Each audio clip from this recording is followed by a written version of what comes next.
Hello. Hello.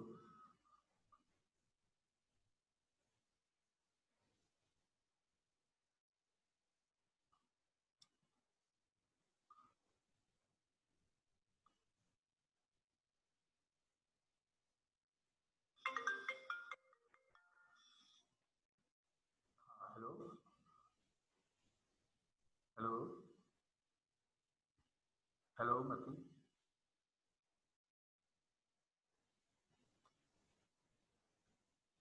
Hello. Hello. Hello.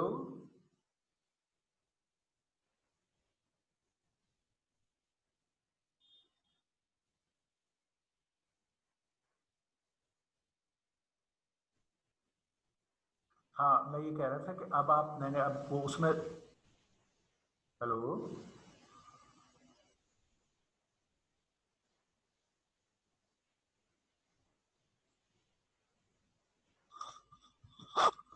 हाँ, अब ये करें कि अब आप मेरे जो ग्रुप पर आए और देखें कि आपको मेरी स्लाइड्स नजर आ रही हैं और आवाज आ रही है। आप एक दफा ज्वाइन अप कीजिए। ओके, जस्ट टू चेक, क्योंकि वो पिछले में नहीं आ रहा था। ओके।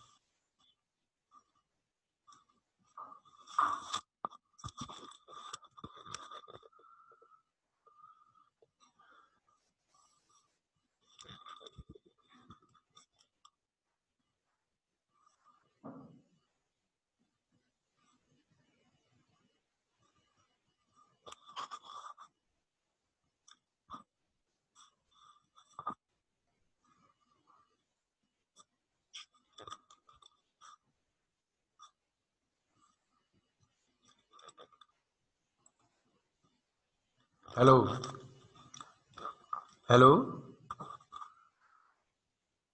हेलो। जी सर, मुझे नजर आ रहा है सर। अच्छा, स्क्रीन नजर आ रही है, स्लाइड का पता चल लाइट रहा नजर आ है रही है। और जी आवाज सर, भी आ बिल्कुल रही सही है नजर आ रहा है, और आवाज भी आ रही है। आपकी भी आ रही है। चलो, ओके, थैंक जी यू। सर, आई अल्लाह हाफिज। Continue now. Okay, thank you. Okay sir. अल्लाह सर हाफिज। मैसेज मैंने कर दिया, लोग देख भी रहे हैं मैसेज, उन्होंने देख भी लिया है बच्चों ने। अच्छा, चलो, ओके, ऑलराइट, वी अल्लाह हैव, हाफिज। I continue. ओके, ओके, अल्लाह हाफिज। ऑलराइट, अल्लाह हाफिज। Alright,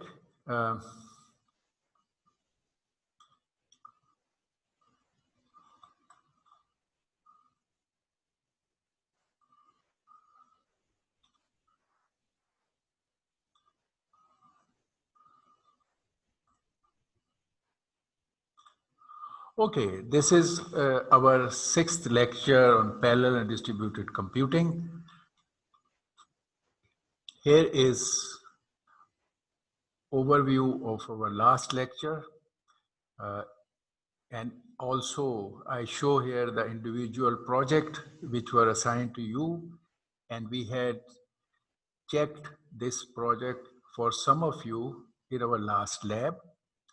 Now, we have one more lab for the purpose of checking and for a chance for you to get it evaluated for the purpose of those 30% marks which will be given to these individual projects. Some of you had shown last time partial, they can show the remaining one, and the rest can show all of this in the next lab. So if you have any questions about this in terms of solving, you can ask now those questions if you want.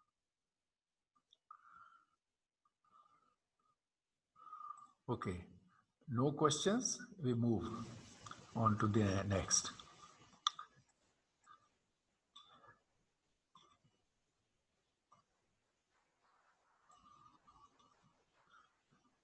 This was our standard vector addition example, which was to be used for solving all the problems of this project one. And you should see in this, our last slide, that any part of this project which we will be solving, which involve these three parts, all of them should have these three parts. at the top of the code, the sequence of the code will be, at the top will be this global, which is the kernel function code. Here is that code which is executing first mapping and then executing the addition of vector. Each thread carries out this instruction. So first at the top, you will have this global. And below that, you will be having this host function. This host function will call this global function. So here is in the host function where it prepares the memory for the device, and then it launches this kernel call. Here is the kernel call. The host function will prepare memory places for the device, transfer the data to device, and then carry out this launch this kernel. Launching of kernel is like a function call. Here is the parameters.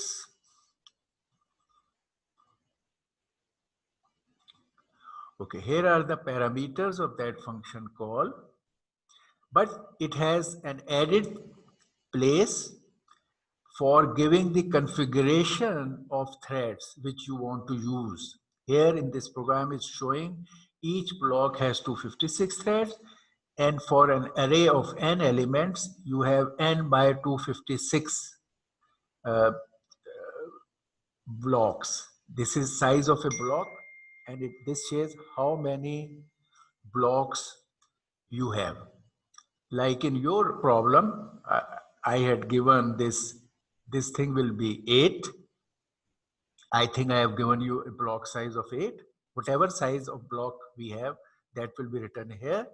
And if the array size is 60, it will be 60 divided by 8.0. Mind it, you have to write here, it's not 256 or 8.0, because this function works on floating point. Okay, so this is the only added thing you have to give in this code. And here are those parameters on which this function kernel code is written, and it is launched here.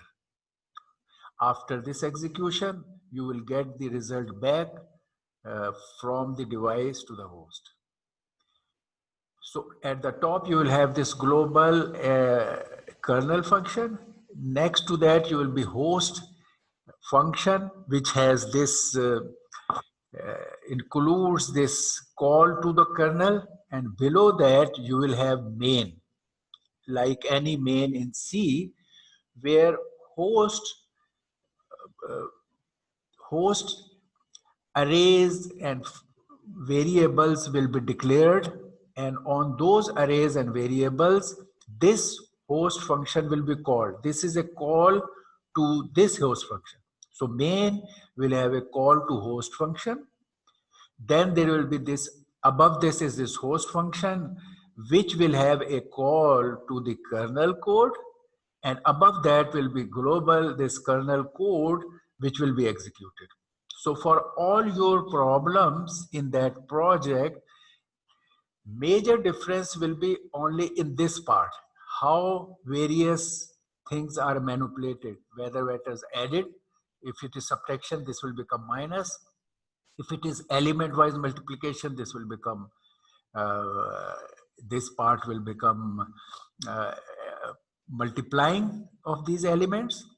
If there is a let's say summing of some elements, then you will, because that is happening on one variable, you will use the atomic add, right? So changes, major changes will be in this part, and in all these areas, it is only the data should be host variable declared and function call, and in the function call, depending on the problem, the transfer of data to the device, and then launching of the kernel. Launching of the kernel will need what configuration you have been given or you want to use, which is given here. Okay, so in this way, you can solve all of those problems which are given in this project. I have already named it as project 1. And now you can show me the rest of you who want to earn grade for those 30% in our next lab class. Okay.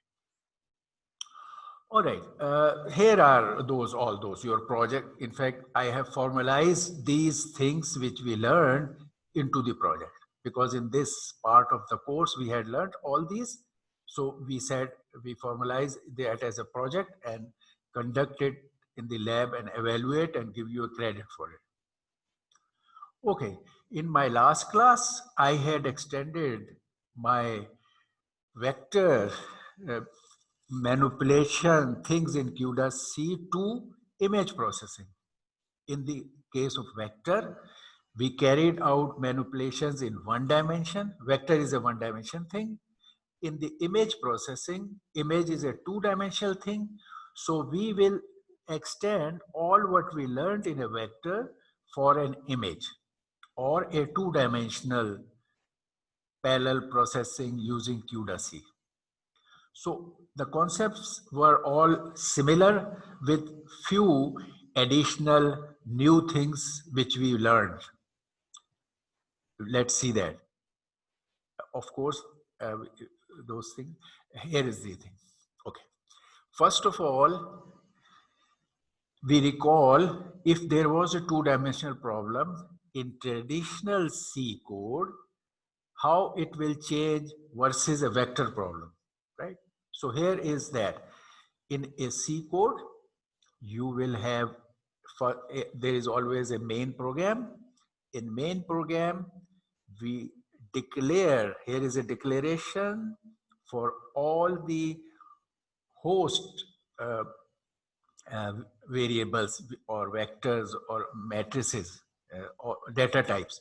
All the host variables or data are declared. So we decided that in this case, we will use HA, HB, and HC like our previous case. But now HA, HB, and HC, they are two-dimensional things. MN, MN, MN. Yeah, and of course, this MN has been defined outside this function as constants. So wherever you will write MN, it will take those dimensions in that case. Okay, so we declare the host variables here. And then we may have to, like previous case, fill the data into the inputs. In this case, again, we are adding two matrices and generating a third matrix C. So we have to fill the data in HA and HB. So here will be initializing of values in matrix HA and HB. And all of you know how we initialized values in the array. We initialized value in the array when we were writing in this part. We had one for loop for the size of the array, and we filled random values in that. We will use the same thing now for two-dimensional thing. You will have two for loops here, ij, using index ij, and you will use the same random generator function and fill all the values in these two matrices, which are the input matrices. We again want to add matrices, so we will fill the input matrices by using two for loops here. Now our input matrices are filled. We are ready to add them to get a result in HC. So in our C code, we call a function mat_add. This is a function call in which we say add matrix A, HA, and HB, which have been given here, declared here. So we say add HA and HB and put the result in HC, and size of these matrices, it has M number of rows and N number of columns. So here is this function call in C for carrying out matrix addition. These parameters are, now when we call this function call, we write a function above main over here. Here is a function written to carry out this action, adding of array. The function code is here in C program. So we can see we are carrying out in this function this adding of two arrays to get an array HC, which code is given here. First is the header of this function.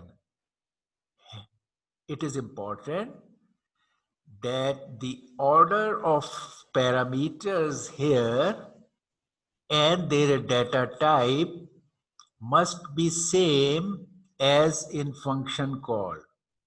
So here you can see we have data type declared NHA because it was a matrix or an array, so we have this pointer.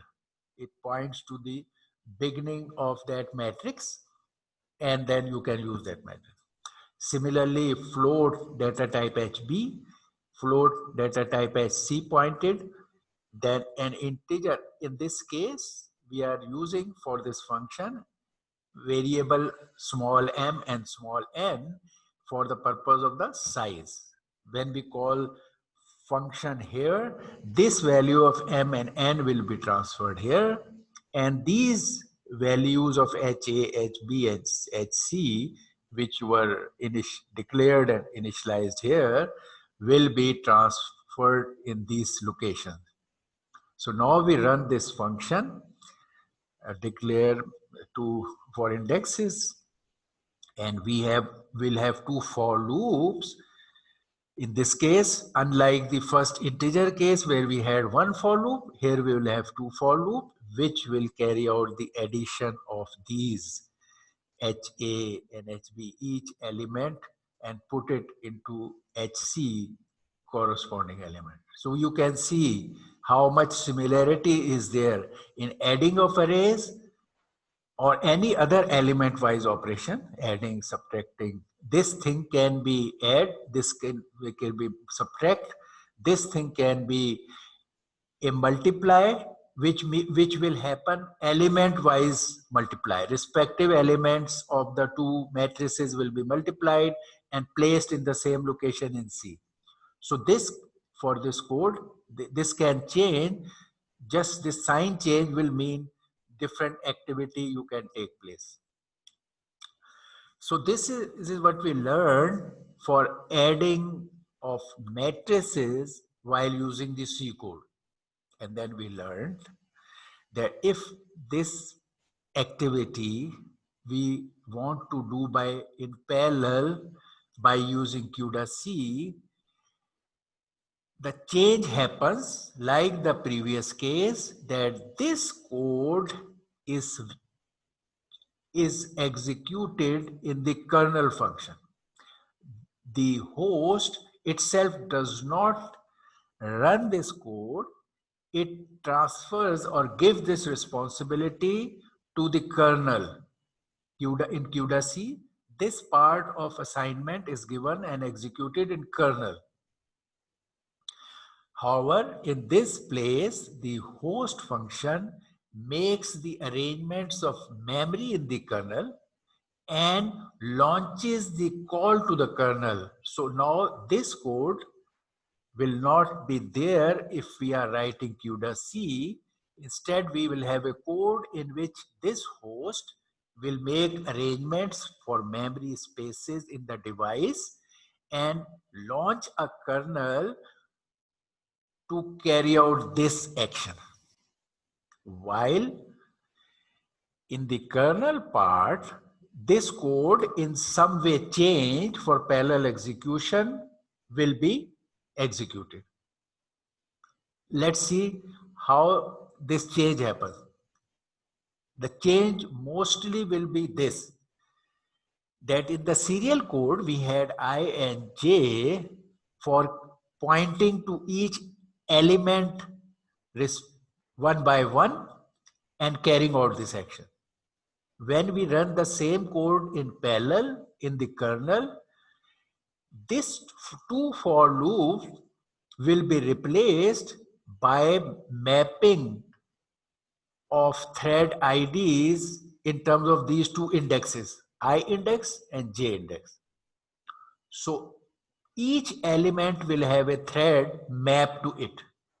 So instead of two for loops, we will have thread mapping instruction ij here. That will be replaced. And then in our CUDA C code kernel, this will be the one instruction which will be executed, one instruction by each thread. Each thread had been mapped by this replacing of this for loop by mapping function and then executing this. Let's see. Same thing now in CUDA C, how CUDA C will do it. I had explained in detail how in this case, instead of having a one-dimensional block, you will have a two-dimensional block of threads which will be mapped to this image. Here is an example. There was an image of size n into m, and there is a block of size c into r. When we have that case, we will map, if we map this block here, we end up by having a block's size of 5 in this x dimension and 4 in this dimension, 5 into 4. So here is this. This thing is n into m image. Your array, as I mentioned, or matrices, your matrices for n by n image are written as, when you use it in C, they are written as A, matrix A, first this row and then column.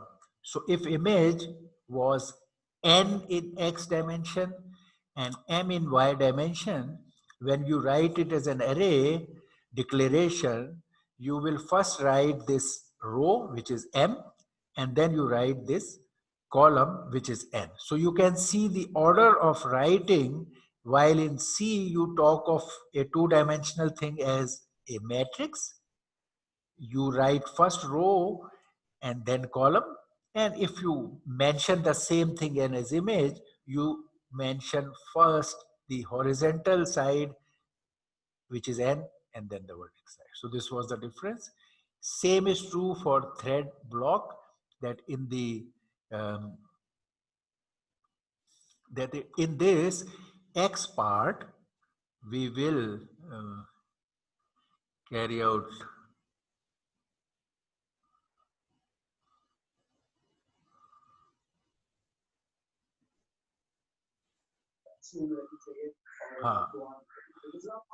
hello Mubashir. Hello Mubashir. Okay. सबसे अच्छी बात है कि बहुत अच्छा गुजर जाता है इन लोगों से बात की टीम पर आने बहुत शुक्रिया करना चाहूँ तो ऐसे लोग लेके आते हैं जो मुझे भी इनसे वजह से काफी टाइम गुजर जाता है तो वो ऐसे जब बातचीत हमारी होती है तो बिल्कुल नहीं लगता कि हमें बैठते हैं अच्छे माहौल में बात करते हैं तो ये हमारी टीम जो पूरी है okay alright So we will have, in this case, this block of C into R side. So when we launch the kernel, we have to mention what is the size of this block, which is this C into R, and what is the size of this grid, which is 5 into 4. Okay. All right.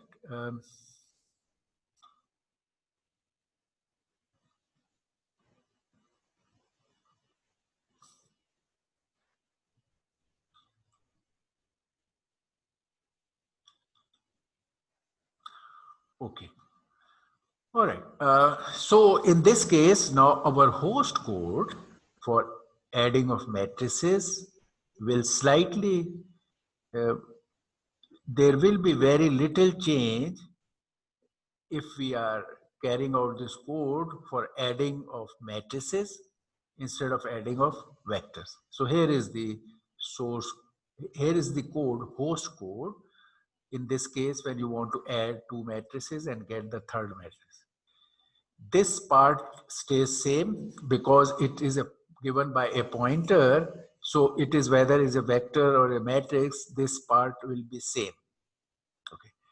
Only one difference is that for the purpose of allocating space in the device, earlier we had only n into size of data type. Now we have m into n. This is one thing.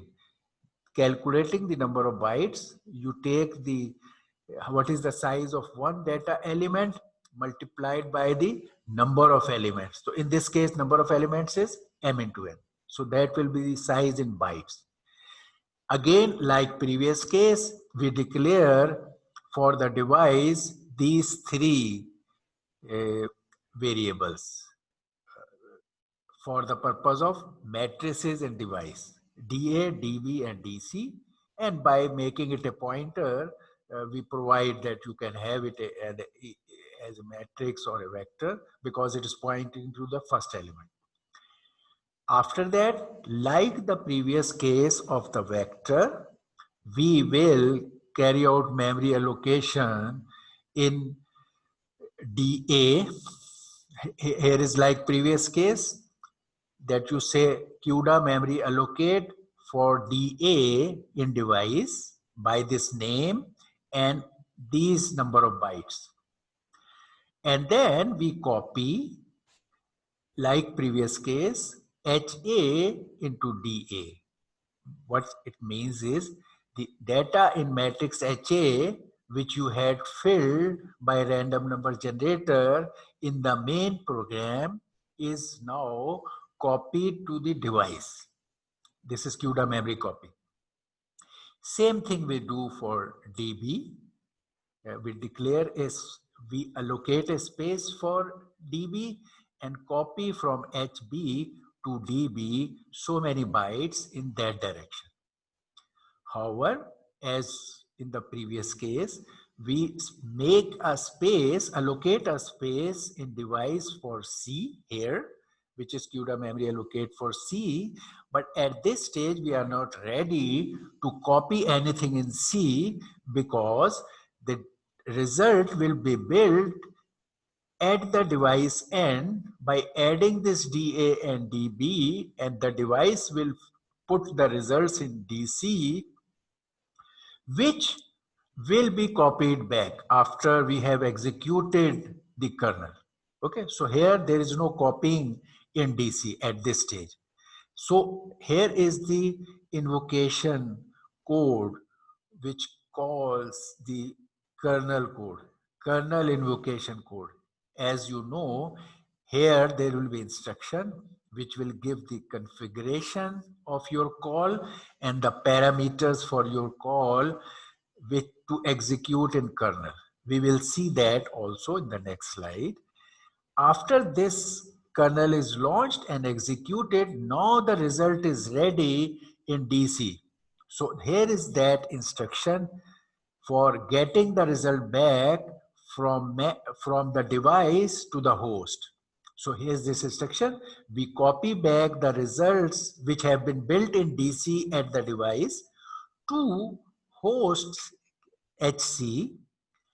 The size of this data in bytes is this, which is defined here. And then this is the direction of that copy. After doing that, you free all those spaces which you had made in device for the purpose of this execution. You say CUDA free of DA, DB, and DC. So here is the total host code for adding of two arrays in by using CUDA-C. Okay, so now only thing left is what is here and then what will be the kernel code. Here is a kernel launch. What will be that? And after that kernel will be launched, what will be the code for the kernel part? So let's see those two things which we learned last time. That is this. Here is the kernel launching. how in the host code kernel is launched. So in our previous slide, whatever we had here, there I have just given a comment. You have this code there for making space and transferring data. We are now looking at this in the next slide. So here is the code which was written above. I have not repeated here again. And here is only that kernel launch part. What is written there in the kernel launch part? In kernel launch, we have to worry about two things. Number one, what is the configuration of our thread arrangement? What is the size of our block and how many blocks will be used in each dimension? That is this. So we have to give a configuration when we launch a kernel. Kernel launch is like a function call from a host to the device. So here is the name of that kernel. Here is the configuration of our threads for carrying out this kernel code execution. And here are the parameters which the device code we are calling on. We are calling on that in the device, it should take DA elements of matrix DA. It will and add to the respective elements of DB and put the results in DC. This is this call, kernel call. And it is also giving what are the values of dimensions of this dimension of this matrix, M rows and columns. Okay, now earlier in our add array code, we had directly written the configuration of threads here. When it is a one-dimensional problem, it is allowed, it is possible that we can directly write both these parameters directly there. We can write directly the values or numbers here. Like in your project case, I had given you that each block is of size 8. So here is a block size. You could write here 8.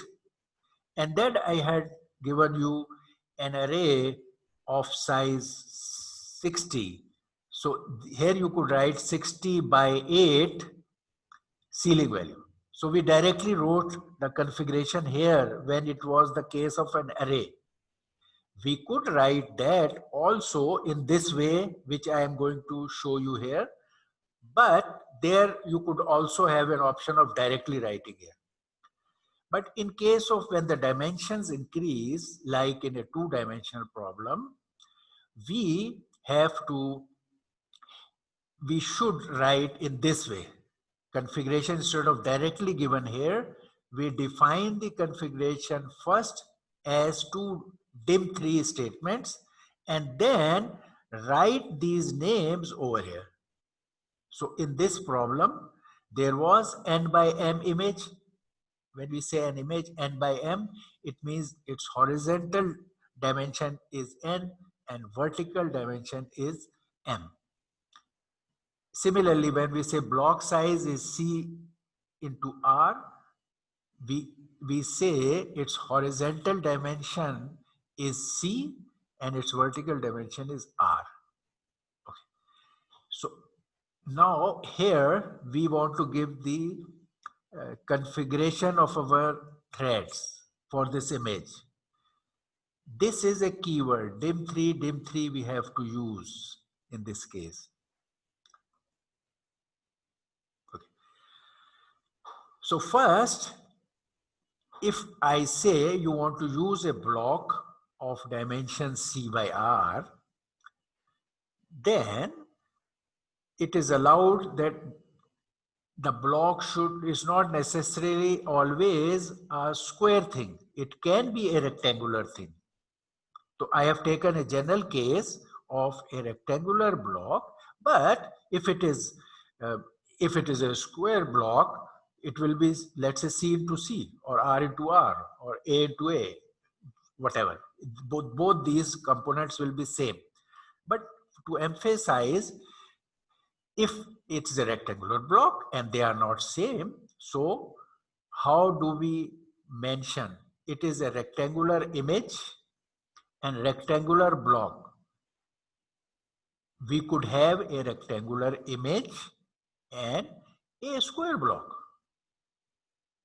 We could have a square image and a rectangular block. So it is just your choice of mapping, how you want to map, as we saw in the last example. So we are saying this is also rectangular, suppose, and this is also rectangular, which is more general case. Then how do you define your configuration? Okay. So if your block was C into R, we say dim3 keyword. Here is our variable. I have used dimensions of block as my variable. You could give any name here, but make sure whatever name you give here, you use here.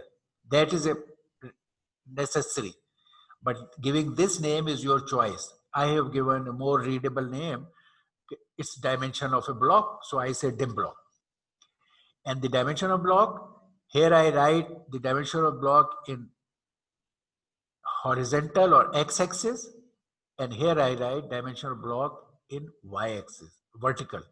So my C by R block has C in the x-axis. C is my dimension in x-axis and R is my dimension in y-axis, and it is only two-dimensional thing. In the third dimension, I don't have anything, so I write 1. So my arrangement for writing this dimension block is I write its x dimension size, its y dimension size, and its z dimension size, which will be CR1. Similarly, now for the how many blocks are there in each dimension? We call that, because when we combine blocks, it becomes a grid. So I have named it as dim grid. So in dim grid, I am saying in x dimension, my image has n, say n elements or n pixels, and each block in x dimension has c threads. So my mapping in x dimension will be n by c. There will be n by c blocks in x dimension. So I write n by c with ceiling value. So, and then in y dimension, my image has m pixels or m elements. And if I map it by my block, which has r threads in that, so I will have m by r blocks in y dimension. I take the ceiling value. And in z dimension, I don't have anything in this case. It is a two-dimensional thing, nothing in third dimension. I write 1. Again, I follow the same order for this. I mention how many blocks in x dimension, which is this. How many blocks in y dimension, which is this. And how many blocks in z dimension, which is this. So now I have defined the configuration in a two-dimensional problem here. So now when I want to launch a kernel, I give this name. I give the name of the kernel call. I mention the configurations here. Dim block, which is this. Dim grid, which is this. And then I give the parameters of this function call or kernel call. And they are DA, DB, DC, MN. Okay. So that completes my host code. This part of the code will be written here. You write that part of the code here. This is a kernel call or kernel invocation or kernel launching code. In this, instead of this line, now in the host code, you will write this thing. You write this thing. Okay, there. So that will complete my host code problem. It has completed my host code. Now, only thing left is this function, this kernel call which I am making here, or launching of kernel which I am doing here, what is the code of this kernel? Like here you are making a function call, and what is the code of this function? Okay, so that is the only thing now left. Before we move to the next part, I again mentioned that in this problem, there DA is taking an element, thread is taking one element from DA, one element from DB, adding respective those elements and putting in DC. So each thread is writing to a different location of memory because DC is also a matrix. So corresponding pair of elements are added and placed to a corresponding location in C, which is different for each thread. So for parallel execution in CUDA-C, this creates absolutely no problem. All the threads in parallel can comfortably write to a different memory location without any problem. So we don't have to worry about any race condition in this case, adding of elements of an array or subtracting respective elements of an array or multiplying respective elements of an array and putting it in a third array. No problem. But sometimes in some problems, you have to, many threads need to write to the same location. Like if there was only array DA, just DA, and there was a variable sum, nothing like this. You have an array or matrix DA and you have a variable sum, and you want to add all the elements of DA and put it into that variable sum.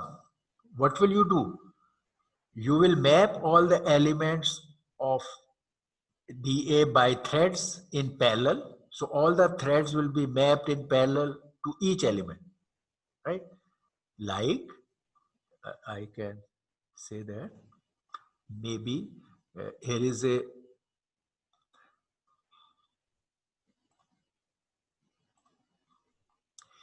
here was your matrix, say DA only, and it has so many elements here, here, here, here.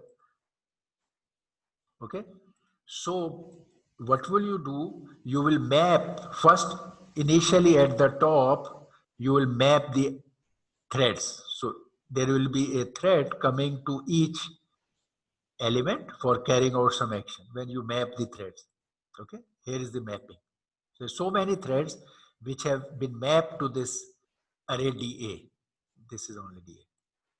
And what now you want? You want to sum. For some reason, you want to add all these elements into a memory location which is named as sum. Here is your common memory location. Its name is sum, or maybe if it is in device, I may name it as dsum. Okay. I put the name dsum. So I have an array DA, matrix or array, doesn't matter. I have a matrix DA.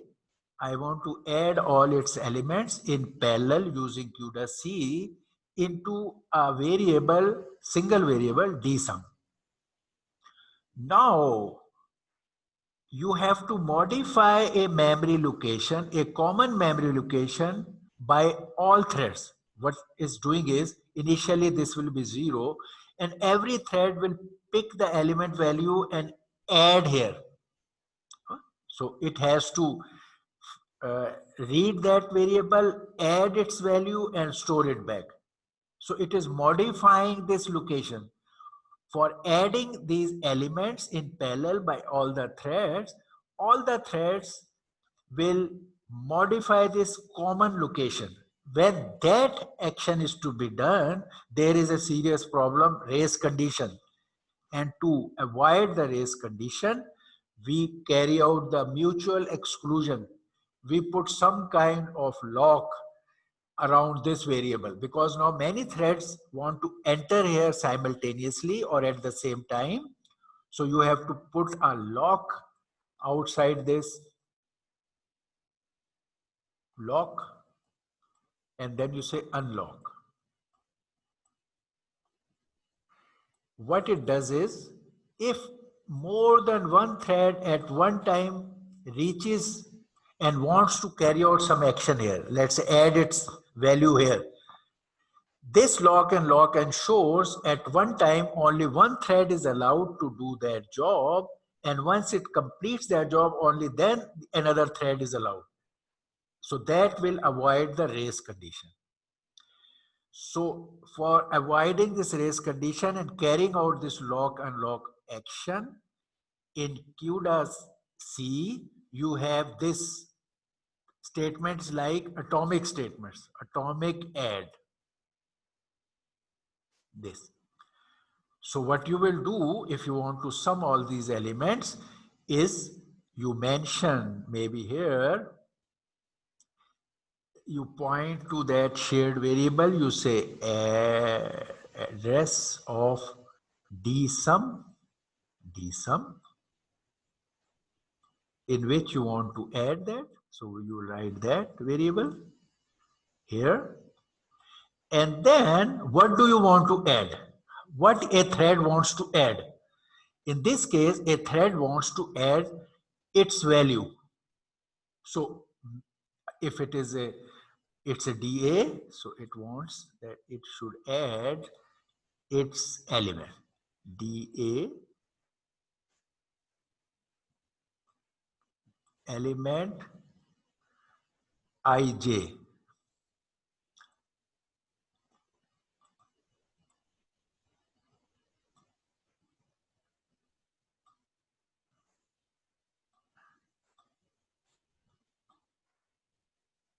Okay, so this is what each thread wants to do if there is a summing of to a common variable. Here is the atomic add, this atomic add, there is atomic add.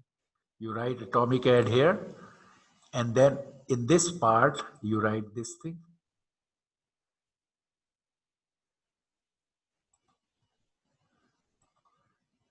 This part you write this thing.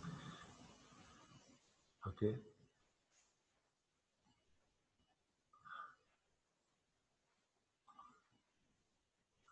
All right. Yeah. You write where it is to be stored, this thing. In which variable, what is the common variable in which every thread is trying to write, and what every thread is trying to write. Value. Here is a value, and here is a place. And here is this atomic add statement. Atomic add with these two parameters, you can carry out that part here. Okay. Right. Now, I told you that CUDA C does not allow you to write indexing into a matrix by using these two indexes, which we learned last time. I will show that again to you. So only further change you can do is you modify this statement as a single index. What that would be? In our this case, it is m into n. So this dimension, in this case, your this dimension is n. Width of this thing is n, right? So if you are pointing by this ij, here is your I, and here is your j from here. There is your j. So if you're pointing to a location by ij, and this matrix of yours has width of n, so in CUDA C, because it does not allow you to write two indexes, you have to replace this part of the thing by writing, saying DA, and writing a single index with it in this way, that you say, I will multiply the first index, which is I, by the width of this my matrix, which is n, and add to this the next index, which is j. So if you are writing a code in CUDA-C, which we are doing here, because this is a code for the device, so you will add, instead of writing this activity is to be done like this. It has to be written like this. So this I am discussing when there is a situation in which all the threads have to write to a common variable, then you use atomic add in this way. If your code is not writing to the same common location, then there is no problem. You could have this done. It is writing to different locations in memory, like in DC, there is no need for atomic add there. Although in all the threads in parallel are adding their elements and putting to C, but in a C, they are writing to a different location. No problem here. But if there was a situation in which all the elements of an array are to be added to one common variable dsum, then there is a problem, and you will use atomic add in this way. Name of the variable and what is to be added here, but that is in CUDA-C, what is to be added here is to be expressed as a single index, which we had learned. Okay, that takes care of all our problem for either this vector project, our project for the vector. There was an issue here last time you people were asking, so you could do that. And same things we will do for in the next project for matrices or for images. So it will be same for the case of images. OLED. Okay, so that takes care of our this thing. Now, just continuing with our discussion, you can see the code for adding of two matrices. First, you write the main. In the main, you call this function. This is the function call, which is the host, which is called the host code, in which the host code prepares the device for carrying out the code in parallel. So here is the host code, defines the bytes, declares the variable for device, sends the data to inputs of the device, declares the data space for the output, launches the kernel, and after launching the kernel gets the data back. So host code now changes to this form. And this launching of kernel, as we learned, becomes this. Okay. And now only thing left is, once we have launched this kernel, what is the code of the kernel, which is this, and you will see comparing adding of arrays, there is hardly any difference here also. This is very interesting. If we logically link things, we can do in adding of arrays. We wrote this heading. Okay, the heading stays same. Maybe there are two parameters here. First part was mapping of the threads, right? Which in our C code over here we have two for loops. For loop for rows I, for loop for columns j. Now here, instead of having two for loops, you will have mapping of threads in 2 dimensions. Here is I, which is for the rows. We are using I index for the rows of a matrix in C program. So that is why this is I. And this is for J, which is for the columns. I'm using this index I for rows and J for column. So how would I map the thread? Because I is in rows, which is the Y dimension of my image. So I will in mapping use dot Y, dot Y, dot Y here.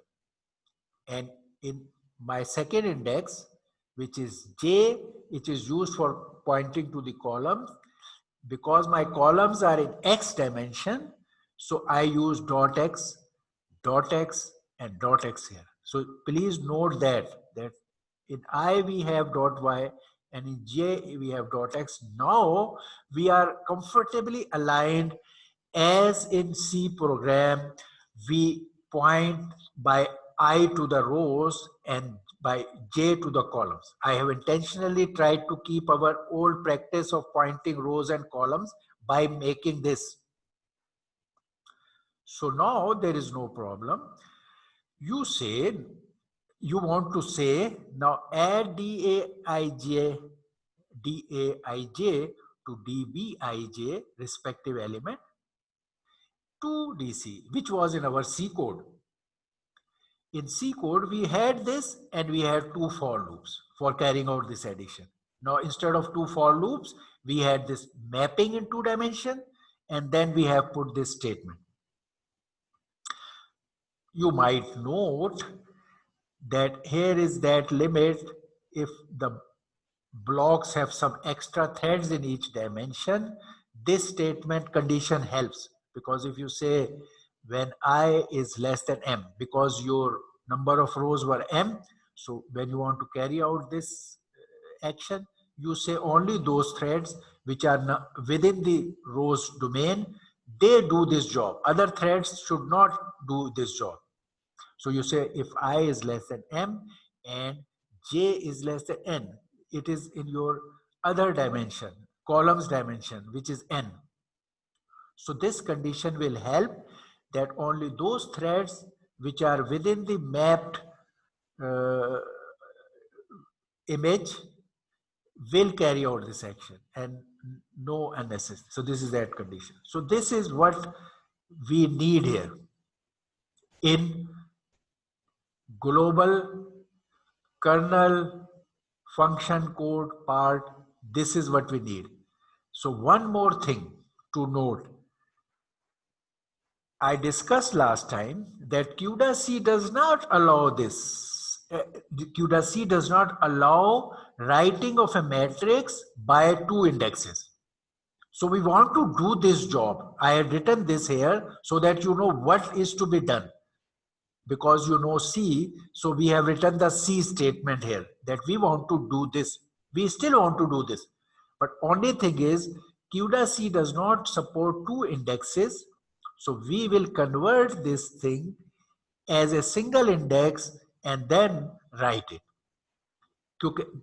I pointed out here CUDA-C cannot support these 2 indexes, so we have to convert this statement as a single index thing when we are writing CUDA-C code. Okay, so here is my next slide showing us this. I told you already in my previous slide, if you are pointing by DAIJ, you can convert it by this DAIJ, write it I into width of that image or matrix, which is this, plus column index. So in this statement also, we'll convert this I into n plus j. We'll convert this I into n plus j. We'll convert this to I into n plus j and write it as one column. That will be our CUDA-C code. It will complete our CUDA-C code after we replace that. Okay. Same thing we had done for a simple problem. We have covered everything. It's another example. If you wanted to multiply each element of a matrix P in, each element of matrix P in by 2 and put the results in the respective elements of P out. Let's say if that was our requirement. So everything will be similar as far as host code is concerned, that for P in and P out, you make a space by this of this size, number of bytes. In this case, size in bytes will be m into n into size of that. Okay, that still holds good. Map for the kernel launching will be code very similar, CR and ceiling of this, and this. In this case, because the variables are different, you take the input data and DP in, output data and DP out, and the size of the matrices is M in rows and n columns. So this function call will be slightly different. Your host code allocation of memory will be for DP in and DP out. You will copy data from H DP in to D DP in. You will copy data there. You will launch the kernel here, and then you will the data will be built in DP out, and you will copy the data back. Right. So this is the host code for this problem, in which each element of DP in is converted by multiplying by 2. So in this case, again, I show you that your kernel code, like previous, I and J will be same, mapping, two-dimensional mapping, the condition same. Now what we want is we multiply each element of DP in like this by 2 and place it in respective element DP out. So this is what we want. But as I mentioned, CUDA-C does not support this kind of statement of 2 indexes. So only thing we have to do is we will convert it into a single index, and the code will be completed. Here is the example of writing that in a single code.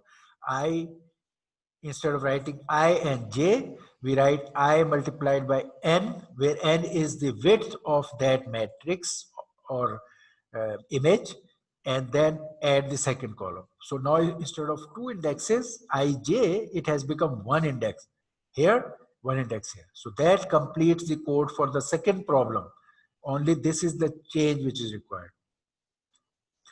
Why we write it like this, I had discussed in my last lecture that we store a two-dimensional matrix as a one-dimensional array, and because it is placed row by row in this way, so to pointing by one index into this array, this is the situation. Take first index, multiply by the row weight, plus take the second index. So we had learned that rule of converting IJ into this by looking at detail here.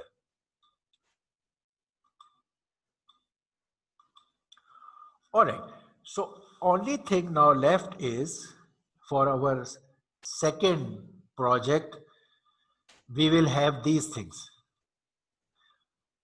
Of course, first initial things will be adding, maybe I can put it here, okay, for initial things which are you have already learned and I have discussed the example. Maybe here first thing could be add, we say add and subtract. My previous project thing will come here again, add, subtract, and element wise multiply. I am using the separate term for this multiply. It is element wise multiply. Okay, our second project's first initial part which I have covered in detail of two matrices. Earlier in project 1, we did the same thing for 2 vectors. So you'll do it for 2 matrices. It will be very trivial for you. I have already covered this example in detail. So that will give you a good start, head start. That same code which is given here in this slide, you just run it by using that CUDA-C and GPU arrangement in Google and see that things are working correctly. Okay, so that is our This is our contents of our project 2, which will come after you complete your project 1 evaluation. In our next lab, which is tomorrow, you will carry out this project. This is our project 2. Project number 2 will be this. I will give it in a very formal statement like project 1, but just to tell you our plan. Okay. In this, we will do number 1, let's add, subtract, or element wise multiply. I am writing this element wise multiply. I explained you earlier also at the vector time. Element wise multiply means like adding of two arrays, you multiply respective elements of an array or matrix and put it in the output matrix. Like you add or subtract. It is very similar to that, only sign is changed. But there was another thing which is the next thing here in our sequence, carrying out of the dot product of two matrices, dot product. So our next problem will be finding the dot. In the dot product, like the dot product of array, you will multiply this. You will have a matrix, maybe A. You will have a matrix B.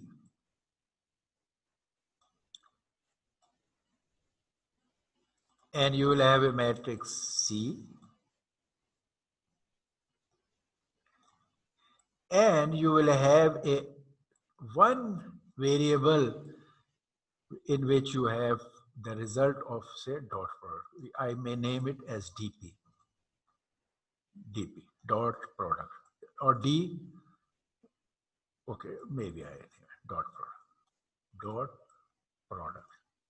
Okay, so here is my variable in which I want to write the dot product. So if I want to do the dot product matrices, first I do, like all my cases, mapping of the threads, and then I carry out element wise multiply, right? So each thread multiplies its respective elements and places it in C. For carrying out the dot product, the result of a dot product is in a single variable. It's a scalar. When you multiply two vectors as a dot product or two matrices as a dot product, the answer should be single variable. The result of is because you multiply the respective elements and then add them into this. So, which means it is like this. If there were two A and B, you take respective elements of A and B, ij, maybe Aij, Bij, you take these elements, respective elements, and then carry out, multiply each element with it. Here is your J pointer, here is your I pointer, right? And then add them. In element wise, you just multiply. You multiply this with and put it here. You multiply this with this and put it here. This is element wise multiply. For a dot product, you first do this element wise multiply and then you add all the elements of C into this variable, which I covered in my previous just a few slides back. How to add all the elements of C. For this part, you will use atomic add, atomic instruction, atomic add. Okay? For this part, you will use the atomic add part. This is atomic add. Okay? For this part. However, for this, you will use a parallel statement for carrying out this thing in parallel. This thing should not be done under the atomic add. ये parallel action के तौर पे कब करेंगे. लेकिन जब C बन जाएगा तो next statement आपकी atomic add की होगी for C and this variable, like summing the elements of an array, which I discussed just a few slides back.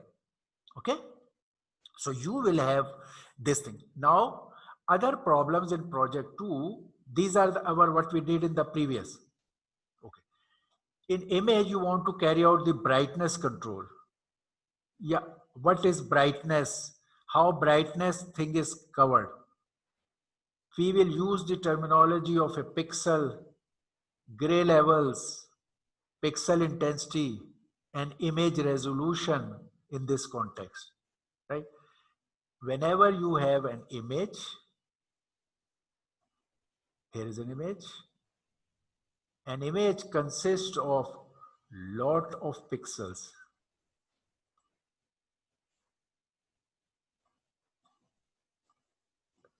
So many pixels in each row, and there are so many rows. So each image consists of these pixels. These pixels have some value.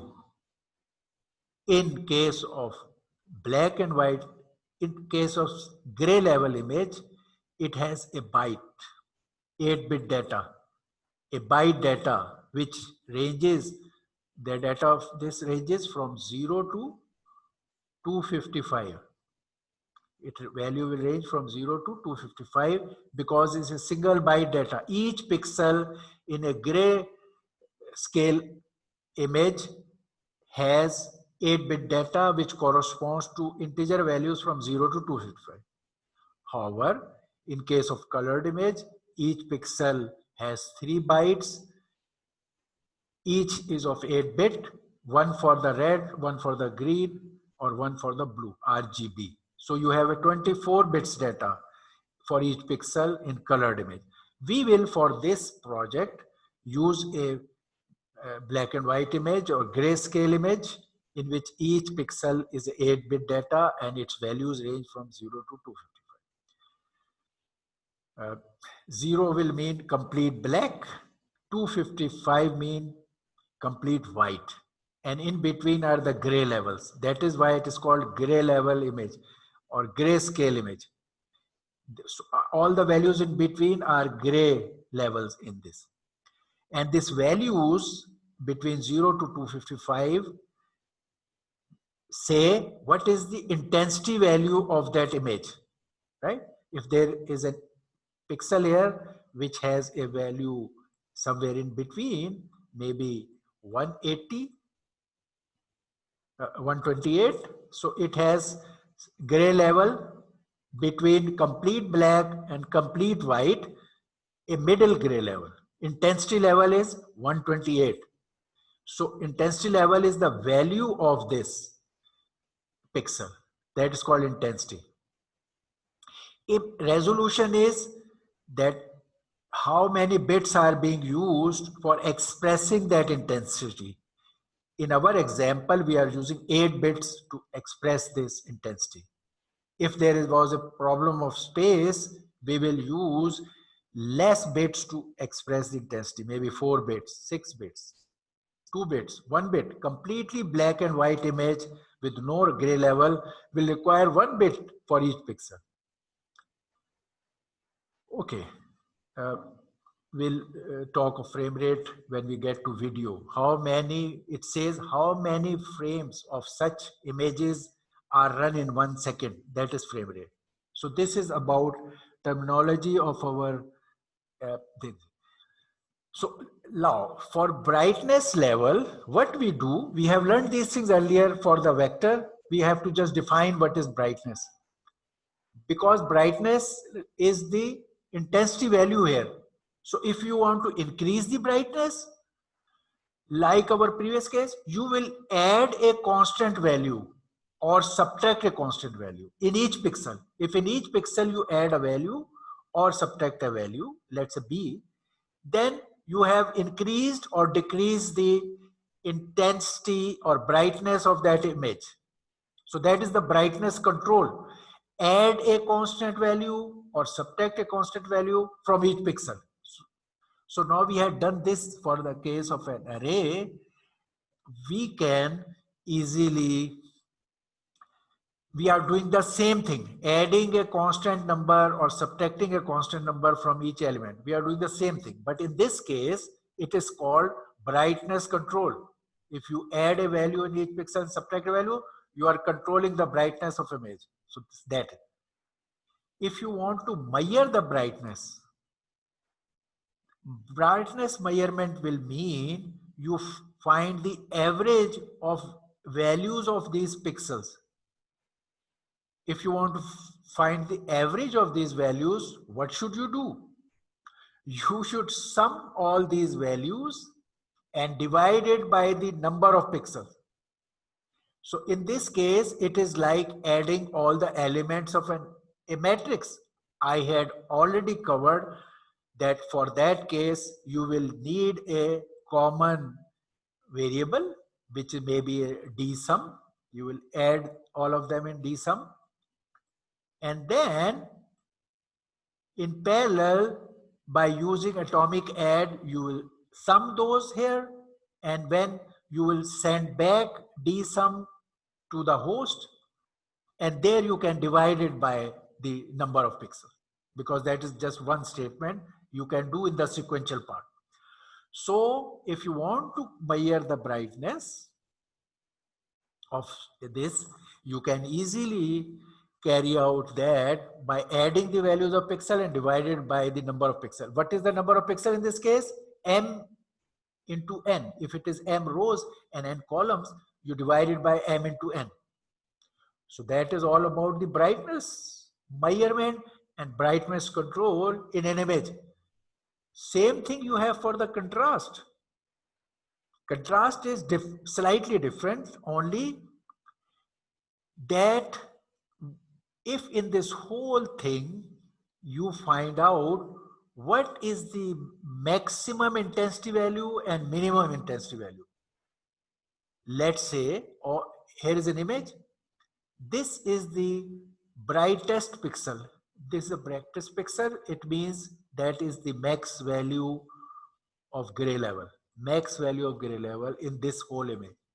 And maybe this is the dimmest pixel. So whatever its gray level value, that is the min. So that gives what is the range of value in an image. An image, every image does not have each pixels. Every image should not have a minimum value of 0 and a maximum value of 2. This is the limit of values. But in an image, some images will be having less contrast range. Some images will be having more contrast range. So depending on that, if you scan through each pixel and you find what is the brightest pixel and what is the dimmest pixel, so the gap between their values is the contrast range. That is the measurement. Maximum pixel intensity minus minimum pixel intensity. This gap will give you the range of your contrast. Okay. Now, if you want to control this contrast, unlike brightness level, in this case, changing the contrast means you multiply each pixel value intensity by a number that will increase the contrast range, or you divide each value by a number that will decrease the contrast range. Okay. Now, everywhere you find that is about the contrast. It will, you are controlling the contrast, which means increasing or decreasing the contrast by multiplying and dividing. You want to measure the contrast range, you find max and min, and then for finding max and min, you will need those atomic max and atomic min. Okay, and then the difference of that two will give you the contrast range. So we have learned all this. There is one small point which you keep finding this bounds, max and min bound. For all these calculations, your upper and lower bound, because of pixel is an 8-bit data, you can place the highest value 255 and lowest value of 0. So at any time, when you add a number, or you might go beyond 255. Let's say your pixel value was 250 and you added over here 10 and became 260. And you cannot write 260 here because it is an 8-bit data. Maximum value you can write there is 255. In such cases, whenever a value crosses an upper bound, you place the max value, this 255 there. Let's say when you are subtracting and the value crosses the lower bound, which means value becomes minus. Say there was a 100 here, pixel value, and you subtracted out of it 110, so value will become minus. So whenever value becomes less than 0, you will place 0. Whenever value will go more than maximum, you will put 255 to avoid any wraparound problem. That you will do here when you add and subtract. You will also do here when you multiply, the value can go beyond the range. Okay. So in our second project, for a two-dimensional problem, we will be doing this thing. Add, subtract, element, multiply, carrying out the dot product. For the brightness control, measuring brightness and controlling brightness. For the contrast, measuring contrast and controlling contrast. So that is our things for the next project. There now, once you have understood all this, you can easily extend these things for the purpose of this. You already are familiar. Thresholding it for the case of array, you can extend it to multiple dimension, same concepts as we did earlier. Thresholding for array, you can do thresholding thing for matrices, images. As you did smoothing for array, you can also do smoothing for matrices, either 2-way, 4-way or 8-way neighbor smoothing. Here are the diagrams showing how in the smoothing 2-way, 4-way, 8-way you will use.